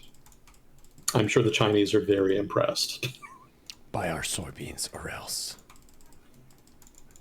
Did I just see you buying someone else's soybeans? Tariffed. Let's see, I had two other items here, but they're just kind of peripheral. There was an internal document released, I guess leaked, from the State Department, illustrating that the administration is not just talking about trade-related issues in its ostensibly trade-oriented negotiations. There's a lot of other stuff that are involved. They were apparently pressuring negotiating partners to vote against an international attempt to cut down greenhouse gas emissions. There's also a number of other issues, among them defense, apparently, that they're also bringing up in these talks. So when the administration says that they're doing trade talks, they're not actually doing trade talks. They are apparently throwing in a number of other diplomatic issues into the talks as well in order to presumably generate leverage on the trade issue, or perhaps to give ground on the trade issue to get leverage on other things. I'm sure that sounds really good to Trump himself. He kind of fancies himself a master deal maker, but I'm extremely dubious about the nature of this approach. Diplomatic relations with partner countries tend to be very complex, and you can totally generate pressure by bringing in ancillary issues to a given issue, but it's a delicate balancing act. Because if you give ground on something in exchange for something else, then that means that leverage is lost, and you're not going to have it available for the future. So you may find it smarter and more wise over the long term if you just focus on individual issues. If there's something that you have that's really, really important, yeah, then in that case, definitely bring in all the leverage you can from all areas of the relationship. But the stuff that the Trump administration focuses on tends to be nitpicky bullshit for the most part. And if you're bringing all of your leverage to bring to bear on that, then you're going to lose it for later on when you really need it. Of course, what you could do later on is just renege on the previous agreement and bring that leverage to bear again, but then that's going to undermine the credibility of all future agreements. And that in turn reduces your leverage, and the counterparty is going to demand more concessions in order to compensate for that, or maybe just walk away from the talks entirely.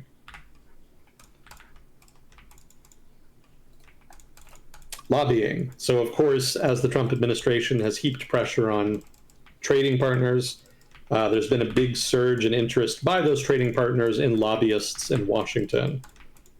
However, all of the money spent on them has basically amounted to fuck all in terms of outcomes. It's had no discernible effect on the course of the Trump administration's approach to dealing with trade as a public policy. So it seems that's not working, which has been a traditional vector through which foreign partners could influence the course of negotiations.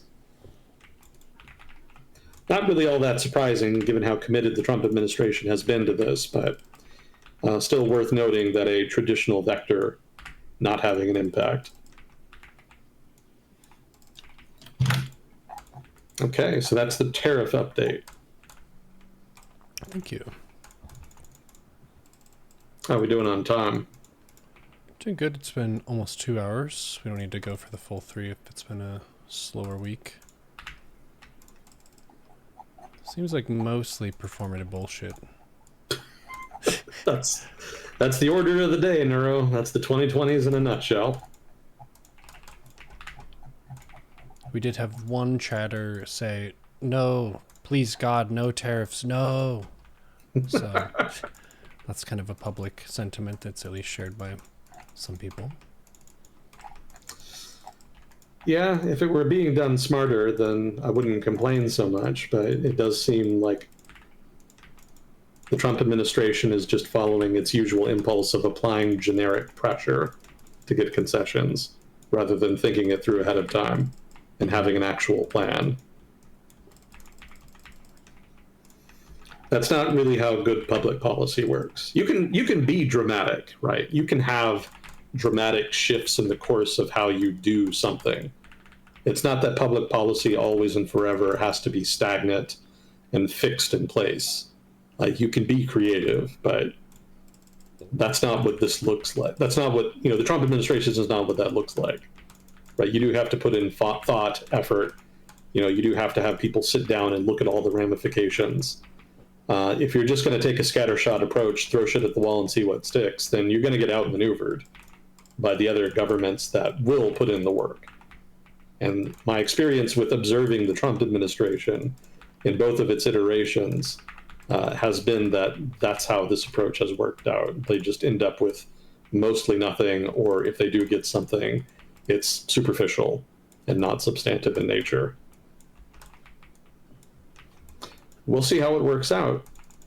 One of the big complaints in the first term of the Trump administration is that he wasn't allowed to go far enough, and that if he had been, he could have gotten more results. And now we're seeing what that looks like. So it's still early. Believe it or not, we are still in the first year of the second term of the Trump administration. It really does not feel like it at times, but we are. So he has lots more time to get results, whatever that ends up looking like. We shall see.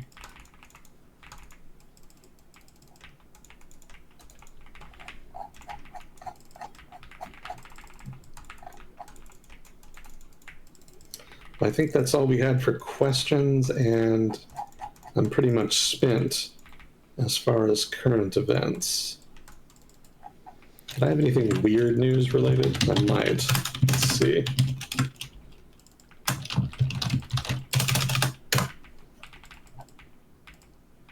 Oh, did we talk about the robot marathon? No. This was from a couple months ago. There was a Beijing has periodic marathons like any large city, no surprise. But in the most recent one, there were actually 20 robots that joined the marathon. It was a 21-kilometer marathon involving 12,000 runners. And so some of the local robotics companies decided to have some of their robots join. Of the 20 that did join, only about 6 finished the race. Although the fact that any finished at all is pretty impressive. But yeah, if you're a regular marathoner in Beijing, then this year when you were running, there may have been a point when you were randomly, suddenly running next to a robot. Interesting.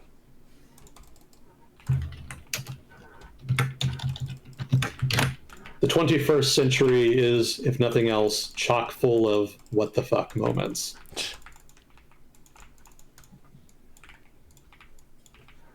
We are blessed with interesting times, or cursed, depending on your take.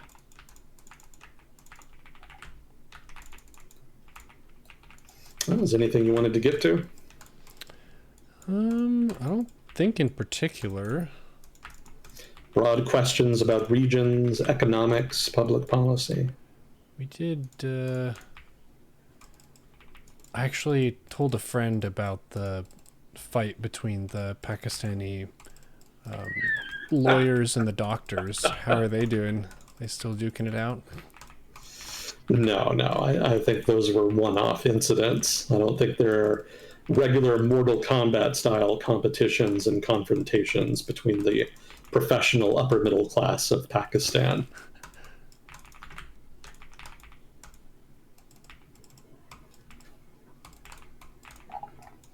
But if there were, it would be very entertaining. It would seem so. There is precedent to that effect.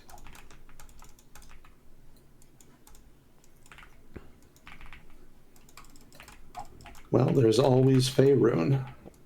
That's true. I'm down to do that after this match.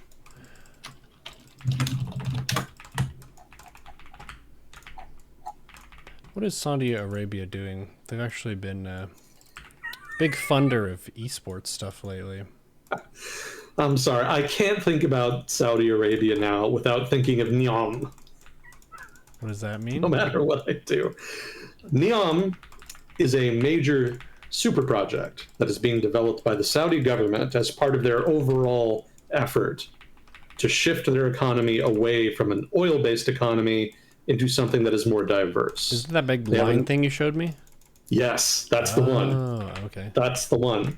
They're building a huge ass city in northwestern Saudi Arabia, and it's got a bizarre urban planned layout that is designed to be revolutionary and dependent on new technologies that they're investing in and developing as part of the project to build the city. I suspect when you account for the inevitable cost overruns and delays that it's going to be like a 20-year trillion-dollar boondoggle. Like, I respect the ambition, but man, that's a big project. That's a lot of money to spend on something so uncertain. Like, I don't even really know what people are supposed to do there. I think they're trying to turn it into a kind of like resort. Like, you go there for vacation or some other services related thing. But man, I've never thought of Saudi Arabia as a locale to do that. So like right away they're swimming upstream there. Was it like trying to make another Dubai, kind of? Kind of. That was kind of my impression, but I haven't heard them talk about making it a financial center like Dubai. Like, if they did, it would make more sense. Like, you're going to create a new financial center in the Middle East that'll be a locus for regional capital flows, maybe even global capital flows. Turn it into like incubation center for innovation, that kind of thing. Turn it into a center for technological development. Like, all of that makes more sense. That's all stuff Dubai has tried to do. But I haven't seen the Saudi government make the same kinds of announce the same kinds of plans for Neom. Like, it seems mostly based around tourism, near as I can tell thus far. And if they do finish the city and build it to specs, like, there's going to be some tourism because it is going to be a marvel, like, technologically speaking, and even just aesthetically, like, it's going to be incredible. Just the sheer weirdness of it is going to pull people in. But whether that's going to be enough to make Neom an actual major modern city, man, I don't know. I don't think so. I'm very dubious. Like, just as an economist, I'm very prejudiced against tourism as a major economic driver. Like, I've never seen it really succeed as a lever to transition an economy from a developing economy to a developed economy. Like, it just doesn't work that well as that kind of catalyst. So it makes way more sense for me to, if you do want to make that kind of transition, to focus on manufacturing or some kind of high-value services sector industry. And I just haven't seen the Saudi government do that with Neom yet. Maybe they have plans to that effect they have not announced, or maybe I just haven't paid enough attention to the project. But my impression is that it's not geared towards those things. It's geared towards tourism. And I don't think any amount of money you can earn from tourism, even at higher estimates, is going to justify the kind of cost and expense of a project like Neom. It is just way too big and ambitious.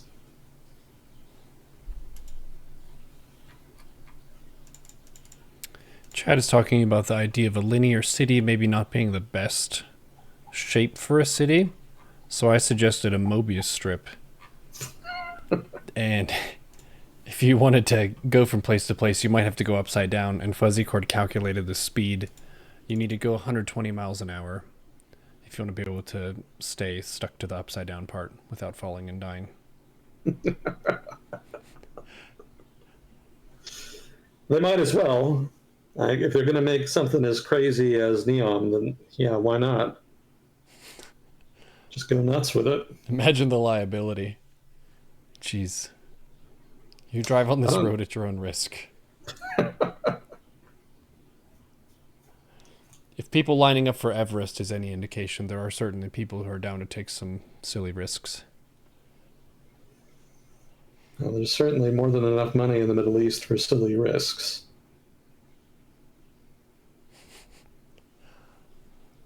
But they really ought to take a page from the Emiratis. They've done much better at developing their economy over the past couple decades. Mm-hmm. Did they start their economy with oil money too? Not really. I think, what is it? There's 7 Emirates in the UAE. I forget how many exactly. But I think only one of them has ever exported any significant amount of oil. And the overall amount was not that much. The UAE has historically been one of the poorer Gulf countries.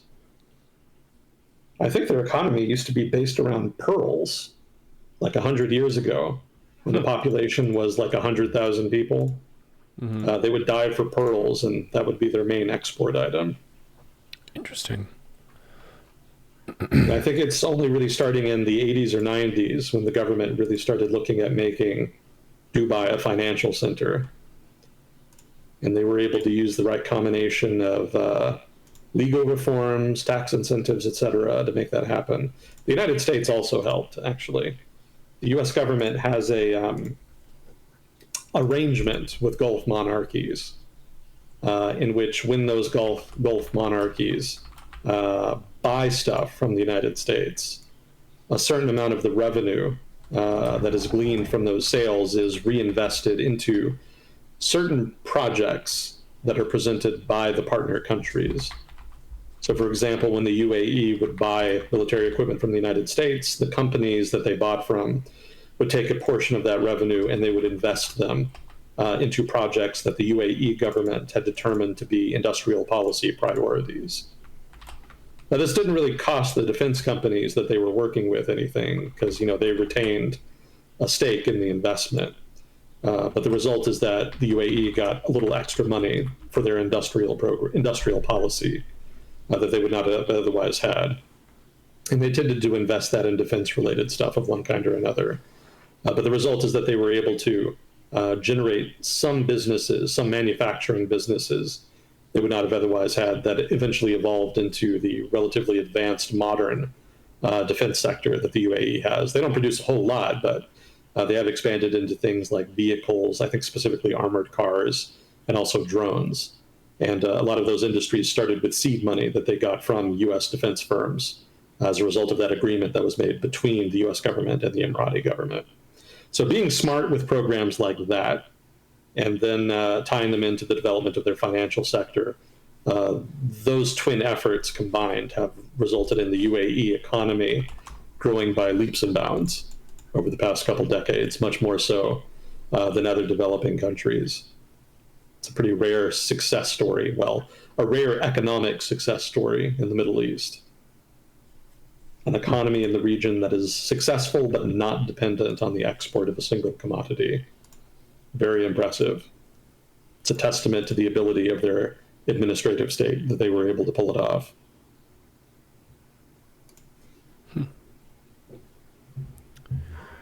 Oh, cool. Well, ladies and gentlemen, I think that's about good for us today. Agent Smith, thank you for your time. Chat, thank you for your contributions. Fuzzy Core, thank you for handling questions. And we will see you all in the next episode of World Discussion with Agent Smith. Yep, thanks again. Always a privilege. Talk to you next time. GG.